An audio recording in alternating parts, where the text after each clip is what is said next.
निखिल उत्कल प्राथमिक शिक्षक संघ माथिली शाखा तरफ गोष्ठी अधिकारी दाबीपत्र प्रदान। मालकानगिरी जिला माथिली निखिल उत्कल प्राथमिक शिक्षक संघ माथिली शाखा सभापति जयराम भूमिया और संपादक संजय कुमार रायसिंह नेतृत्व में माथिली गोष्ठी शिक्षा अधिकारी सुमित विश्वास को दाबीपत्र प्रदान करा जायछि। सही दाबीगुड़िक भितर समान काम को समान दरमा देवा, पुराना पेंशन इंक्रीमेंट प्रदान नियमित, आरएसपी रे 4200 बदल रे 4700 ग्रेड पे करबा परी अनेक दाबी करी आज माथिली गोष्ठी शिक्षा अधिकारी श्रीजुक्त विश्वास को माथिली ब्लॉक रो समस्त शिक्षक शिक्षयित्री माने दाबीपत्र प्रदान करिसंती। सर हमर आज जो दाबी दियाला पूर्वरु सर आमे बहुत समस्या भितर वर्तमान शिक्षकता करूछु। आमर समस्या को दीर्घ दिन हब कौन सरकार एपर्यंत गोटे भी दाबी पूरण कर पारि नांती। समान काम को समान दरमा एवं आमर शिक्षा सहायक माने जो माने 6 वर्ष बेठी खटी थिले तांको 6 वर्षर 6टा इंक्रीमेंट देकरी तांको 6 वर्ष को कार्यकाल को गणना करिबा, पुराना पेंशन देवा, आरएसपी एमएसपी रे हमको 4200-4600 प्रदान करिबा, गण शिक्षक मानकू ओटीटी आଳରେ जो माने ट्रेंड हेई नांती सेमानकू ओटीटी आଳରେ तांको रेगुलर करा जाउ नाही। तेणु एभली आमे विभिन्न प्रकार समस्या रे गति करुछु। यार भितर सरकार आम उपर आउरी गोटे समस्या लदी देइचंदी जोटा होची ओसेपा कार्यालय रो आसीची ओ यूएएस आप जो आप माध्यम रे टीचर माने निज निज विद्यालय को जाइगिरी 10टा रे क्लॉक इन 4टा रे क्लॉक आउट करिवे, किंतु ता पई किछि नियम मध्ये अछि जो नियम की कौनसी भित्ति प्रस्तर न थाई सरकार आम उपर एभली एक समस्या देइचंदी जहा फल आमे विभागीय कार्यानुष्ठान रो सम्मुखीन मध्ये हबु। समस्या गुड़ी कहला जोठी प्राथमिक विद्यालय अछि 5टा श्रेणी को 5टा नाही। मोरटा क्वेश्चन गोटे टीचर हो पई नाही कि ओटीटी सीटी बीडी निहाती आवश्यक। आपण यदि कहबे नाही कि हम ऊपर लगी दोसंती ओटीटी करिया पई एटा तो अन्याय कथा आपण कहते। आमे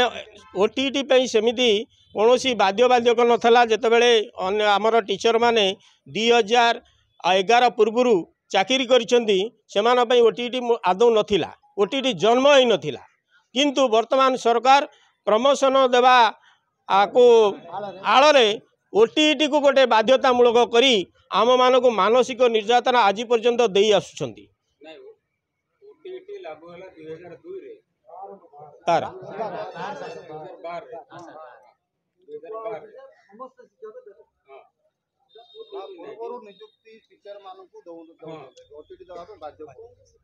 टीचर सीटी बीडी आवश्यकता अच्छी जोटा आमर पूर्वर गेजेट अच्छी सरकार नियम धारा अच्छी जे जड़े शिक्षक हवापाई जे सीटी बीडी क्वालिफाई हेले जड़े टीचर क्वालिफाई हो पार, किंतु सरकार बर्तमान शिक्षक बाबद विभाजित जो कर विभाग माने विभिन्न प्रकार शिक्षक करदे गले तेणुक सी एवं चिंता करते जे ओटीटी गोटे नुआ सिस्टम आनी जे 11 मसीहा पर ठारू जो माने शिक्षा माने ओटीटी पास करेंगे तांकू एबे प्रमोशन रे तांकू आनाजिब 4200 ग्रेड पे दिज्व। तेणुक ओटीटी जो माने आज बुढ़ा हेलुणी जो परिस्थिति तांकर संसार जंजाल व्यतिव्यस्त होती सरकार जो नदी दौरान केते यही आम माथिल ब्लॉक शिक्षक माने हार्ट स्ट्रोक होगी केते पड़े से मैंने ओटीटी कौन देवे निज संसार निजर देह पाकू जगवे ना ये ओटीटी देवाई से शिक्षक चाकरी कर सरकार खाली विभाग माने विभागीकरण करेंगे आपको माने आमर प्रमोशन करेंगे ना कि 4200-4600 देवे ना। यह हूँ ओटीटी मूल कारण। तेणुक आम सरकार को आउ थे नवेदन करुँ न दवा दाबी दिखाई ये ओटीटी पठा बंद करूँ एवं जी शिक्षक होती ओटीटी जरूरी नए किंतु 11 पूर्व ओटीटी आवश्यकता ना। तेणु ये ओटीटी की कड़ा भाव में आम निंदा करूँ एवं या सरकार बंद करूँ। देखो तो शिक्षक मैंने जो आज एप्लिकेशन देते मुख्यतः यूएस उपर देते से चाहते यूएस को प्रत्याहार करा तो आम जेहेतु गवर्नमेंट गोटे इंस्ट्रक्शन आसी यूएस कार्यकारी करा विद्यालय स्तर रे तो से आम चेष्टा करूँ कार्यकारी करने जदि शिक्षक मैंने कहते प्रत्याहार करने ठीक अच्छे से जो देते जो एप्लिकेशन आम निहाती आम उपस्थित अधिकारी को आम जनइबू आईटा ड्यू प्रोसीजर फॉलो करके आम फॉरवर्ड करूँ। मु प्रथम निकट उत्कल प्राथमिक शिक्षक संघ माथिली ब्लॉक रु आप गणमाध्यम को मु स्वागत जनाऊँगी। आज आमर मालकानगिरी जिले में 7 गोटी ब्लॉक रे एककालीन जे यूज उपरे आमे विरोध करी आमे मान्यवर मुख्यमंत्री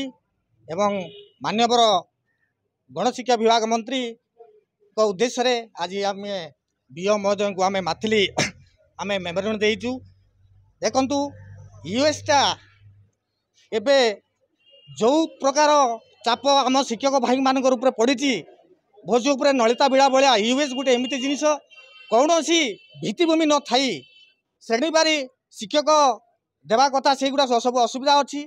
एवं दुर्गम अंचल रे इंटरनेट रो सुविधा न थाई यूएस भाया जो काम जो देइचंती तेणु आमे यूएस पोर्टाल को बंद करने आम सरकार को आम आज मेमोरेंडम देउछु। मालकानगिरी वासुदेव जेना माथिली श्यामा प्रसाद पटनायक रिपोर्ट विश्व विजय न्यूज ओडिशा।